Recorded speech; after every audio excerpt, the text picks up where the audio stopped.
Auzubillahi minash-shaytanir-rajeem. Bismillahir-rahmanir-rahim. Dear students, our today's lecture is about aggregate demand.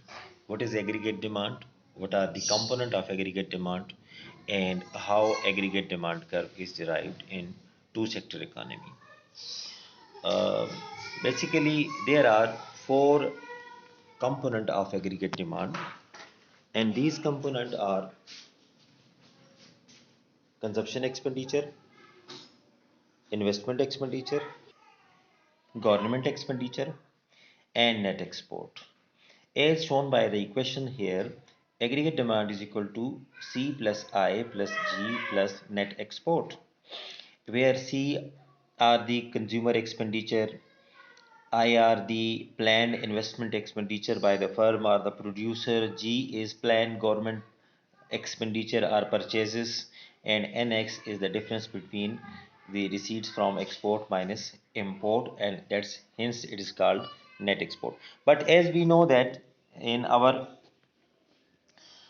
uh, first lecture we will simplify our analysis about aggregate demand, and we will use only two sector economy where aggregate demand consists of only the C and I, that is the consumption and the investment. And the chapter will be start with the defining the what is consumption expenditure, what is consumption function, the graphical presentation of the consumption, the autonomous consumption, the induced consumption. Again, we will study about the investment, about autonomous investment, about induced investment, and then we will go towards the national income or aggregate demand in two sector economy.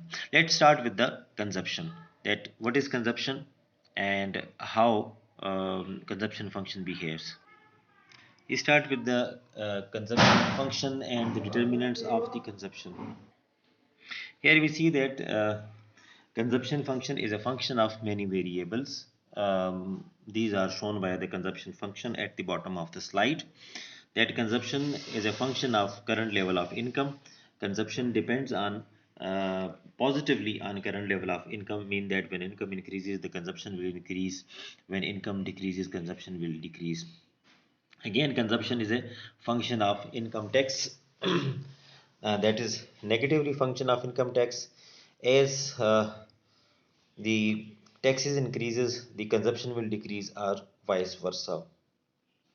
The third variable we determine the consumption is the transfer payments. The C is equal to positively function of transfer payment. As the transfer payment increases, that will increase the consumption, or vice versa. Again, consumption is also affected by the expectation of the prices.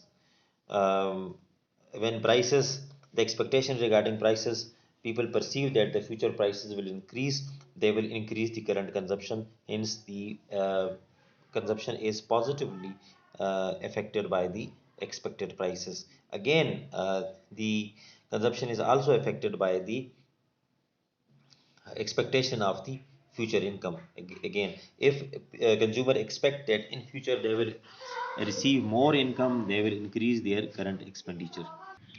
Again, the consumption is a negative function of the expectation of unemployment in the future. As if a consumer perceive that he is unemployed in the future, he will reduce the current consumption and increase the saving for the future. Again, the consumption function is also consumption also depends upon the expectation of the quantity supply of various goods and services.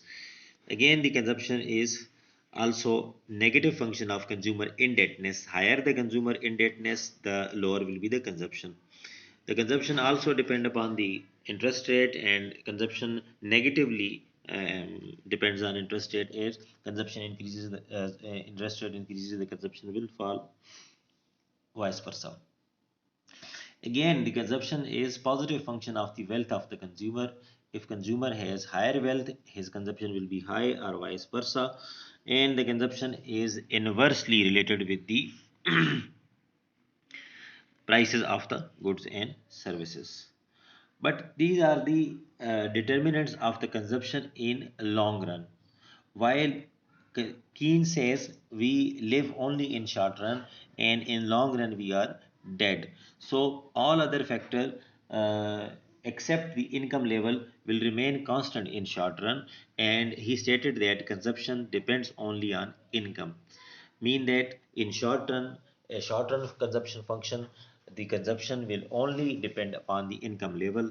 The disposable income, the consumption function will depend only upon the disposable income, that is YD, and YD is equal to disposable income is equal to current income minus taxes plus transfer payments.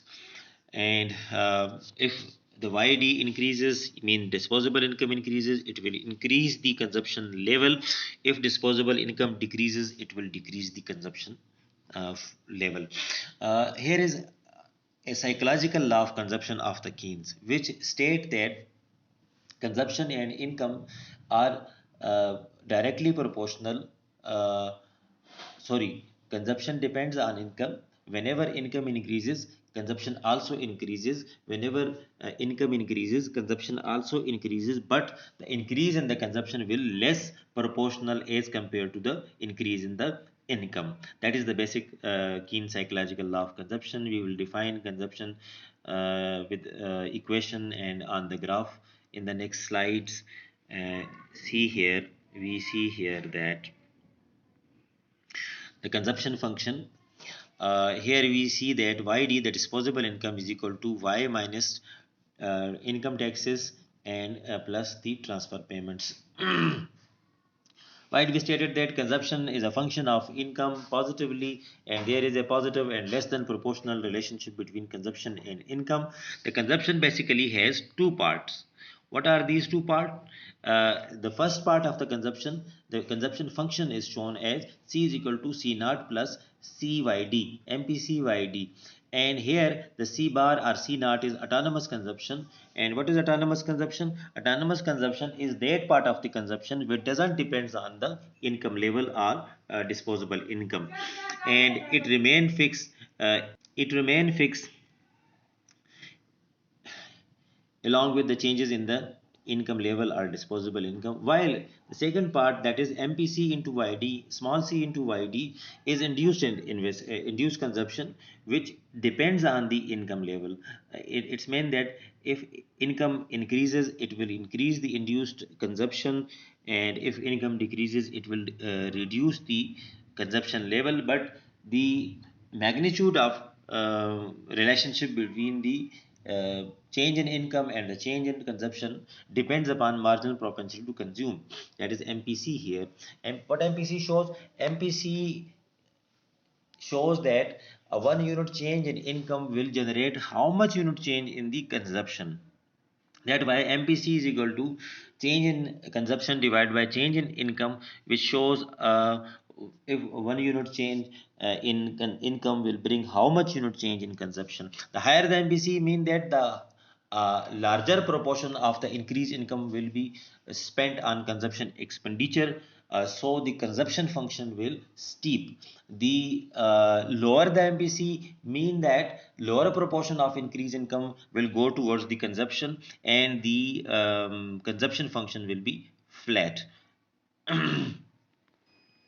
Let we go to the next page. Here we see that the MPC is shown, marginal propensity to consume, and it states that MPC is equal to change in consumption divided by change in income. MPC, as we already um, studied, that MPC is the marginal propensity to consume, which shows the marginal inclination of a consumer towards consumption with respect to increased income, and it is calculated by the equation delta C divided by delta YD, which shows that a 1 unit change in income will bring how much unit change in consumption. As we define the keen psychological law of consumption, that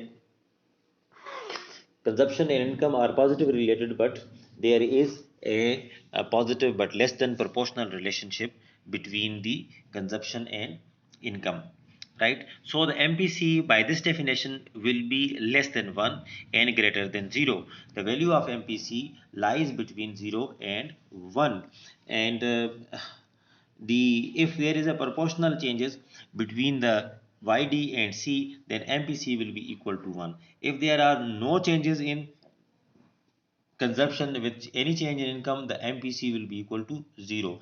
The realistic MPC lies between 0 and 1, where Keynes says that whenever income increases, the consumption is also increased, but the increase in consumption will be less than proportional to the increase in income. The consumption function is shown in the graph, where on the horizontal axis there is disposable income and on vertical axis there is consumption level. And first part, which is from origin to the C bar, this is autonomous consumption. Is autonomous consumption, which is autonomous consumption, and we state that autonomous consumption doesn't depend upon the level of income.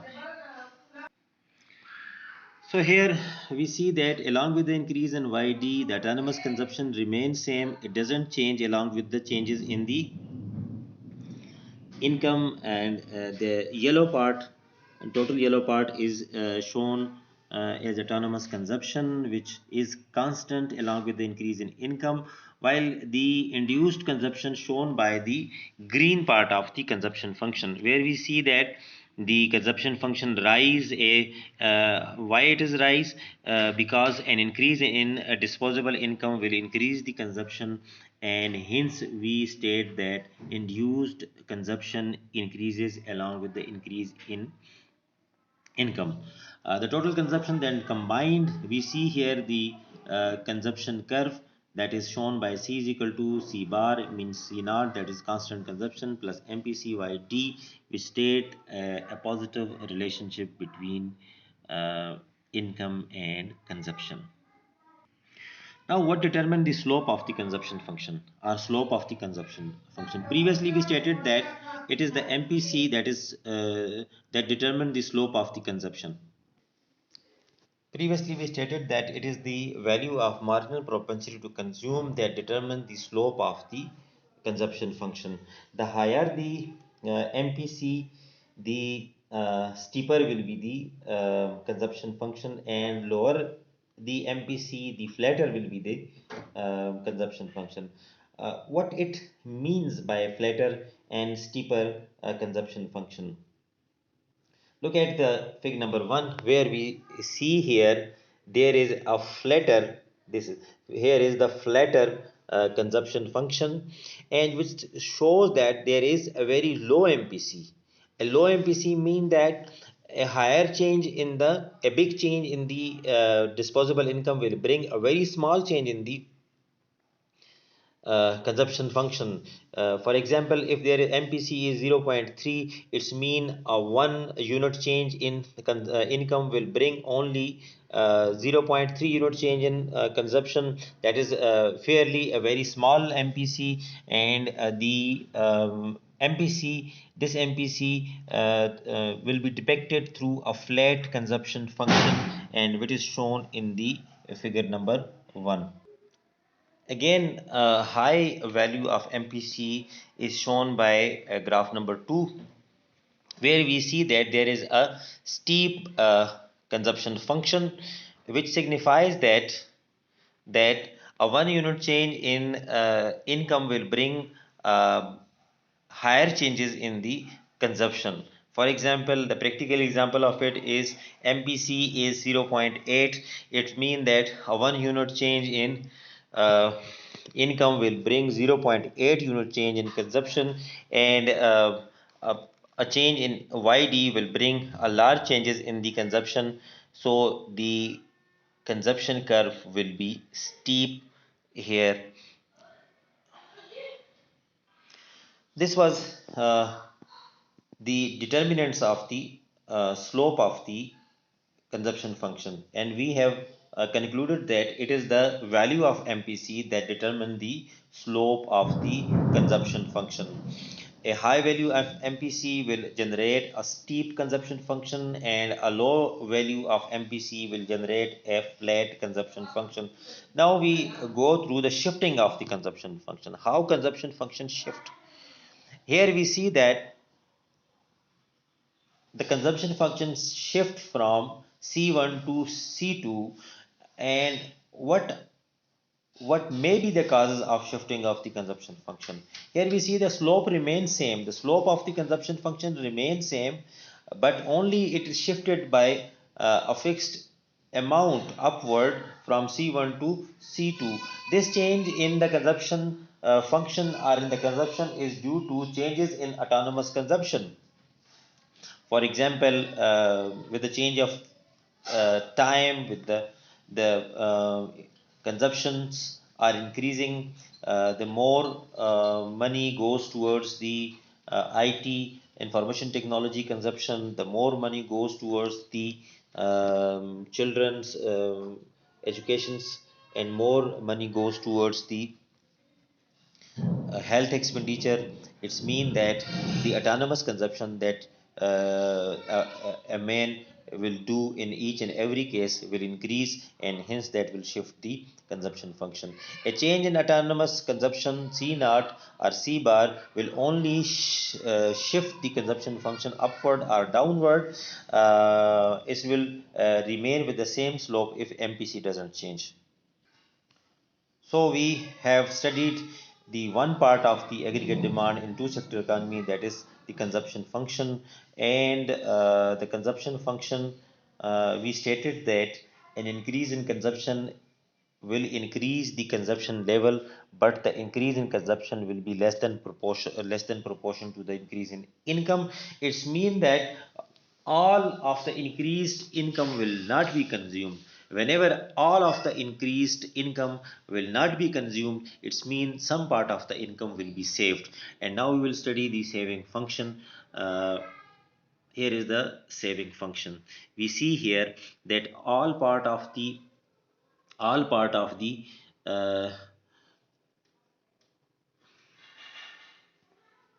all part of the income is not consumed, so some part will be saved. YD, that disposable income, has two component, C plus S, consumption plus saving. And the consumption function also has two ingredient, that is S is equal to minus S naught plus MPCY, that is S is equal to autonomous saving plus induced saving. And the induced saving depends upon the marginal propensity to save. Let me read the slide. Saving function and MPC. Households spend on consumption only a part of their disposable income, the rest part they save. YD is equal to C plus S. Thus, saving also depends on disposable income. The behavioral parameter that shows the dependence of saving from disposable income, Keynes' name is marginal propensity to save. Right?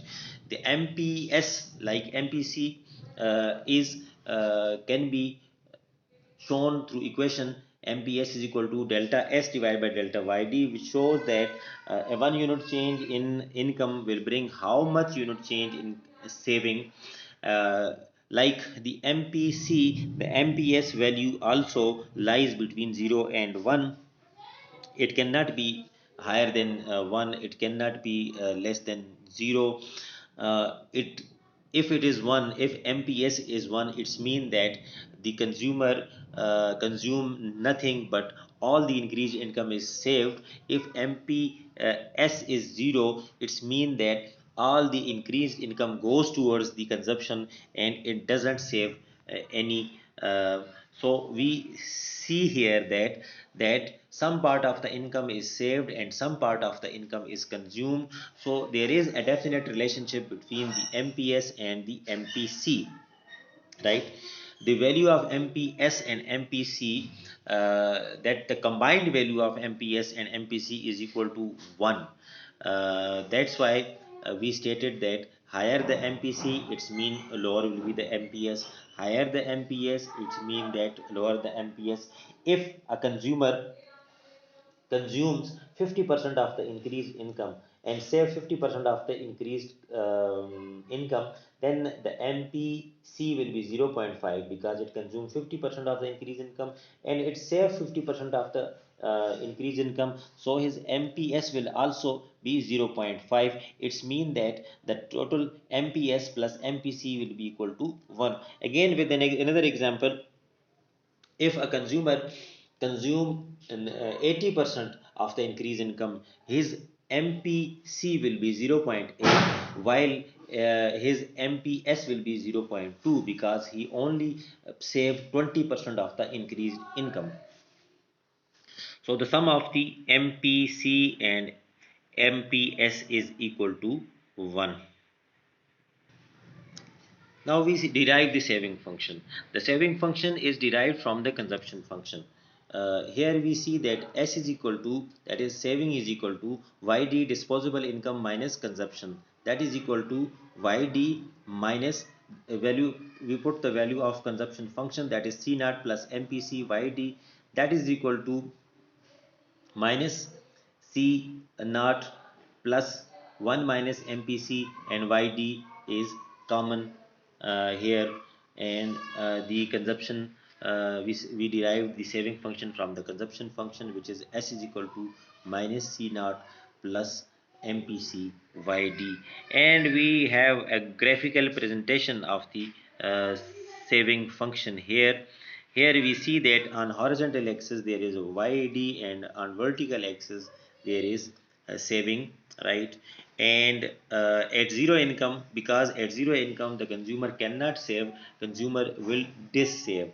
The minus C sign in the saving function shows a dis-saving function. If income is zero, then consumer will borrow the money from the people for his consumption, so his saving will be in minus at that point where consumption is, as where income is zero. At zero income the consumer has minus C naught dis saving or saving, and along with the increase in income the consumer saving will increase, but first from increase saving the consumer will repay his all debt, and along with the increase in income we see here his dis saving decreases, his debt is decreases, and on a particular income at here at the dot point where his saving are zero, where he paid is all his outstanding debt, and after that income the savings are positive. The pink part of that consumption function shows the dis saving, and the green part of the consumption function shows here are the saving, and the slope of the saving function is determined by the MPS, where if the MPS is high, it's mean that an consumer save higher proportion of the increased income, the saving function will be steep, and lower MPS mean that consumer will save a smaller part of the increased income, so the MPS will be low here. We see the slope of the saving function here. We see the slope of saving function in this graph.